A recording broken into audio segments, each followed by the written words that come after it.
Seperti kemarin itu, kok bisa bercerita? Saya ada di situ juga. Seandainya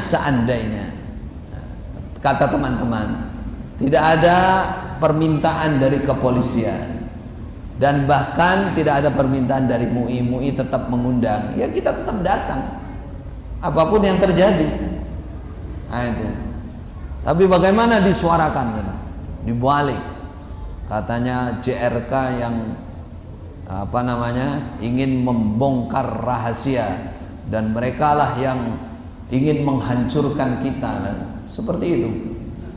Dan pertolongan Allah untuk kita semua, kita menang, syukuran mereka. Padahal kita ya santai-santai aja, mau datang biasa-biasa aja. Karena apa? Karena kita ikhlas. Kita tidak ada niat lain kecuali untuk membenahi mereka, menyadarkan, gitu aja. Adapun kok belum sadar, yaitu urusannya Allah, bukan urusan kita. Tapi kita tetap ikhlas dan tidak berhenti mengingatkan. Kalau dari kita langsung mereka nggak mau terima, barangkali mereka masih ada rasa takutnya, rasa hormatnya kepada Majelis Ulama Indonesia. Barangkali suatu saat dibuka oleh hatinya. Bahkan majelis yang resmi dikepung seperti itu, mana takzimnya? Katanya ulama harus dihormati. Ya, Allahu Akbar. Seperti dulu kejadian di Jakarta, ada seorang imam desa. Mohon maaf yang nggak paham ini didengarkan saja. Dia telah hijrah dan dia yang bangun masjid, masjidnya. Kita datang, teman-teman di Jakarta mendatangi undangannya beliau ini. Apa yang dibalik? Katanya JRK datang mau merebut masjid. Itu sudah ratusan yang namanya, kayak kemarin tuh mungkin bisa ribuan. BP itu keliling itu kita tahu. Ada yang pura-pura tukang sampah, pura-pura. Tapi semua bawa sesuatu. Kami nggak ada rasa apa-apa. Karena kami datang bukan untuk keburukan, nggak ada niat anarkis, niat benci di anak, nggak ada. Sama sekali. Kita seperti ini, ya. Menurut mereka benci, tapi kita enggak. Kita hanya menyampaikan kebenaran. Berubahlah, ikutilah akidah yang benar, tauhid yang benar, Quran hadis yang benar. Itu aja.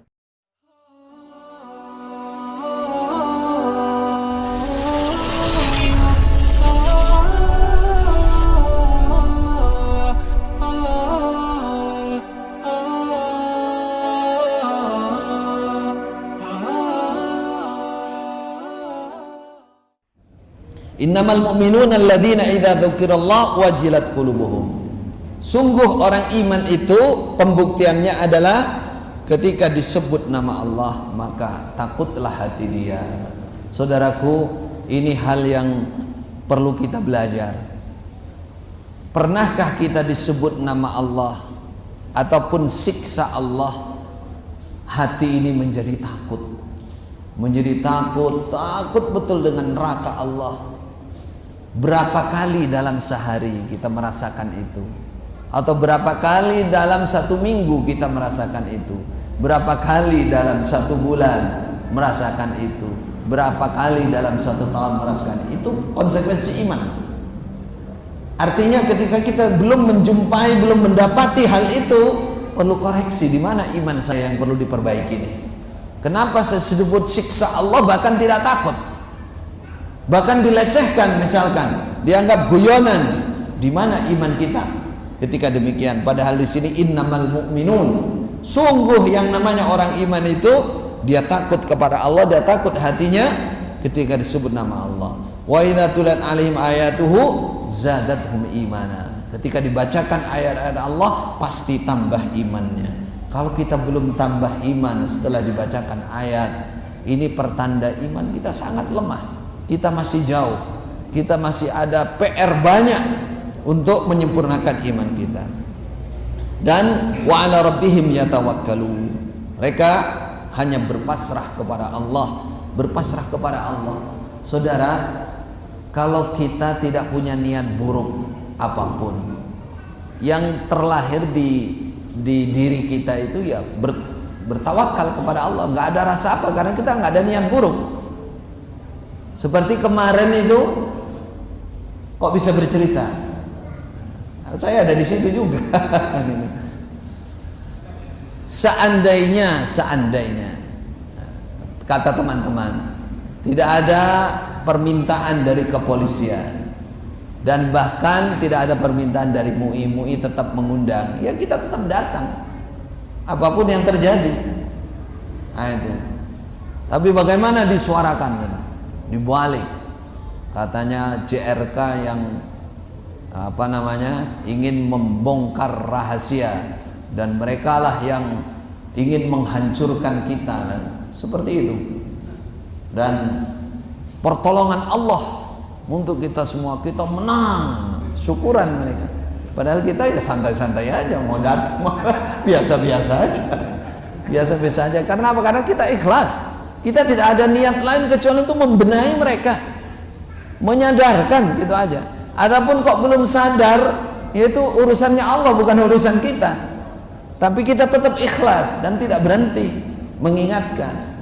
Kalau dari kita langsung mereka nggak mau terima, barangkali mereka masih ada rasa takutnya, rasa hormatnya kepada Majelis Ulama Indonesia. Barangkali suatu saat dibuka oleh hatinya. Bahkan majelis yang resmi dikepung seperti itu, mana takzimnya? Katanya ulama harus dihormati. Ya, Allahu Akbar. Ini contoh. Seperti dulu kejadian di Jakarta, ada seorang imam desa. Mohon maaf yang nggak paham ini didengarkan saja. Dia telah hijrah dan dia yang bangun masjid, masjidnya.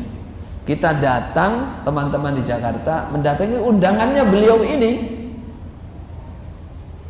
Apa yang dibalik? Katanya JRK datang mau merebut masjid. Itu sudah ratusan yang namanya, kayak kemarin tuh mungkin bisa ribuan. BP itu keliling itu kita tahu. Ada yang pura-pura tukang sampah, pura-pura. Tapi semua bawa sesuatu. Kami nggak ada rasa apa-apa. Karena kami datang bukan untuk keburukan, nggak ada niat anarkis, niat benci, nggak ada. Sama sekali. Kita seperti ini, ya. Menurut mereka benci, tapi kita enggak. Kita hanya menyampaikan kebenaran. Berubahlah, ikutilah akidah yang benar, tauhid yang benar, Quran hadis yang benar. Itu aja. Jadi ini sebagai peringatan bagi kita semua. Terus jangan pernah kita bergeser bahwa yang namanya orang iman itu adalah mendahulukan hal-hal yang baik. Di antaranya adalah menegakkan atau mendengarkan ayat-ayat Allah sehingga tambah imannya, tambah keyakinannya. Alladzina yuqimunas shalah wa mimma razaqnahum yunfiqun. Mereka yang menegakkan salat dan menginfakkan sebagian rezeki yang mereka dapatkan. Baik. Yang kedelapan, memiliki hati yang khusyuk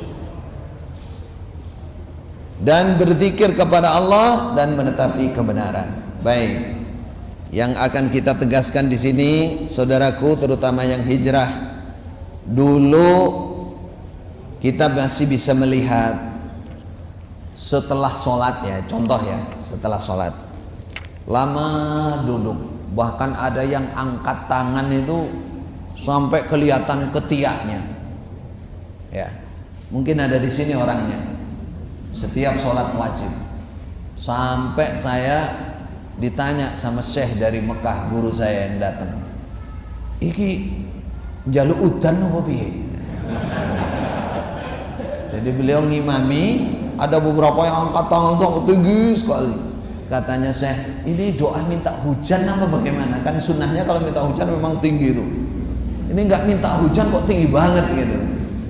Saya bilang, enggak, syekh itu semangat, bersemangat. Ya bersemangat, tapi ikuti sunnah Nabi, ya. Ikuti sunnah Nabi. Ini saya hanya memberikan gambaran, ya.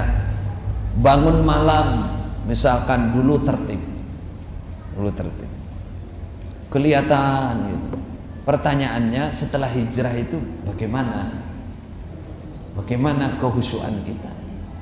Bagaimana kedekatan kita dengan Allah? Ini perlu, saudara. Ini pertama ya, ini konsekuensi iman ya, konsekuensi iman. Belum bahas masalah hijrah. Iman saja sudah menuntut kita untuk khusyuk kepada Allah. Alam ya'ni lil ladzina amanu an takhsha'a qulubuhum li dzikrillah. Apa belum datang waktunya bagi orang-orang yang beriman untuk selalu khusyuk hatinya, ingat kepada Allah. Ini teguran keras dari Allah kepada orang iman ketika dia tidak memiliki hati yang khusyuk. Dan ini jangan kita bilang bahwa ini tugasnya orang-orang yang alim saja, tugasnya kalau dulu imam saja misalkan. Enggak, semua orang iman. Lilladzina amanu, baik dia petani di sawah, baik dia jual beli di pasar, pedagang di pasar, baik dia supir, bahkan baik dia apa?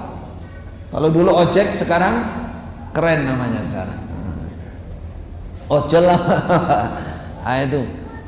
Siapapun dia beriman, tuntutan iman, konsekuensi iman adalah khusyuk kepada Allah. Kalau kita tidak bisa khusyuk, kurang kehusyuannya, bahkan tidak pernah memperhatikan hal itu, ini menunjukkan keimanannya lemah. Bahaya saudara, bahaya, apalagi akhir zaman ini. Belajarlah khusyuk. Sampai ada di antara kita yang ketika beribadah khusus untuk Allah pun tidak bisa khusyuk.